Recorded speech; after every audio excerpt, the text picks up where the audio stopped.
12 അക്ഷരങ്ങൾ. എത്ര മാസമാണ്? 12 മാസങ്ങൾ. 12 മാസങ്ങൾ 12 അക്ഷരങ്ങളിൽ അല്ലാഹു തആല നമുക്ക് ലാ ഇലാഹ ഇല്ലല്ലാഹ് എന്ന കലിമത്ത് തന്നിട്ടുണ്ട്. എന്തിനാണെന്നറിയോ? 12 മാസക്കാലവും നീ ആ തൗഹീദിൽ അടിയുറച്ചു നിൽക്കുന്നവനാകണം. ഇനി അതേപോലത്തെ 12 അക്ഷരമുള്ള മറ്റൊരു വാചകം കൂടിയുണ്ട്. അത് നമ്മുടെ വിഷയമല്ല, എങ്കിലും പറയാതിരിക്കാൻ നമുക്ക് കഴിയില്ല. അതേതാ? മുഹമ്മദുർ റസൂലുള്ളാഹ്. അതും 12 അക്ഷരം. 12 + 12 സമം ഒന്ന് പറയും 24. ഒരു ദിവസം എത്ര മണിക്കൂറുണ്ട്? 24 മണിക്കൂർ ലാ ഇലാഹ ഇല്ലല്ലാഹു മുഹമ്മദുർ റസൂലുള്ളാഹ് അനുസരിച്ച് ജീവിക്കുന്നവനാകണം. ഇനി ഞാൻ ഒന്നുകൂടെ പറയട്ടെ, ദേഷ്യമൊന്നും ഉണ്ടാവില്ലല്ലോ. ഈ ലാ ഇലാഹ ഇല്ലല്ലാഹു മുഹമ്മദുർ റസൂലുള്ളാഹ് എന്ന് പറയുന്ന 12 ചേർന്ന 24 അക്ഷരങ്ങൾക്ക് ഒരു പ്രത്യേകതയുണ്ട്. എന്താണെന്നറിയോ?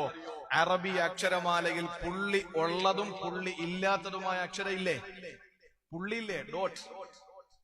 അലിഫിന് പുള്ളിയില്ല, ബായിന് പുള്ളിയുണ്ട്, തായിന് പുള്ളിയുണ്ട്, സായിന് പുള്ളിയുണ്ട്, ഹായിന് പുള്ളിയില്ല, ഖായിന് പുള്ളിയുണ്ട്, ജീമിന് പുള്ളിയുണ്ട്, ദാലിന് പുള്ളിയില്ല, ദാലിന് പുള്ളിയുണ്ട്, റായിന് പുള്ളിയില്ല, സായിക്ക് പുള്ളിയുണ്ട്, സീനിന് പുള്ളിയില്ല, ഷീനിന് പുള്ളിയുണ്ട്, സ്വാദിന് പുള്ളിയില്ല, സ്വാദിന് പുള്ളിയുണ്ട്, ത്വായിന് പുള്ളിയില്ല, ലായിന് പുള്ളിയുണ്ട്, ഐനിന് പുള്ളിയില്ല, ഗൈനിന് പുള്ളിയുണ്ട്, ഫായിനും കാഫിനും പുള്ളിയുണ്ട്, കാഫിനും ലാമിനും മീമിനും പുള്ളിയില്ല, നൂനിന് പുള്ളിയുണ്ട്, വാവിന് പുള്ളിയില്ല, ഹായിന് പുള്ളിയില്ല, യാഇന് അടിയിൽ 2 പുള്ളിയുണ്ട്. 24 ഈ അക്ഷരങ്ങളിൽ ഒരു അക്ഷരത്തിന് പോലും പുള്ളിയുള്ള ഒരു അക്ഷരമില്ല.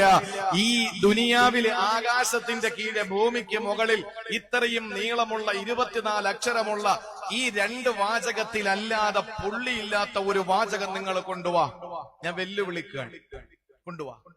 ലോകത്ത് ഈ 24 അക്ഷരം ഇത്രയും നീളമുള്ള 2 വാചകം, ഈ 2 വാചകത്തിൽ പുള്ളിയില്ല ഒരക്ഷരത്തിന് പോലും.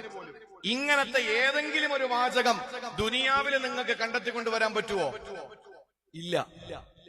ദുനിയാവിൽ ഈ 24 അക്ഷരങ്ങൾക്കല്ലാതെ ആ ഒരു പ്രത്യേകത അല്ലാഹു വേറെ കൊടുത്തിട്ടില്ല. എന്താ അതിന്റെ ആശയം എന്നറിയോ?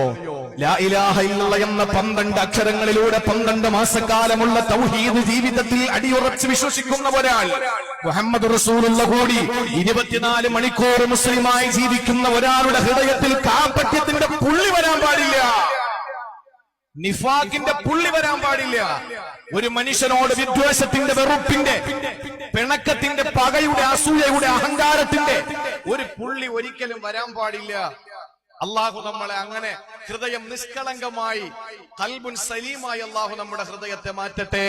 ഒരു പുള്ളിയും ഒരു കറയും ഒന്നുമില്ലാത്ത സ്ഫടിക സമാനമായ ഹൃദയമായി അള്ളാഹു നമ്മുടെ ഹൃദയത്തെ മാറ്റട്ടെ.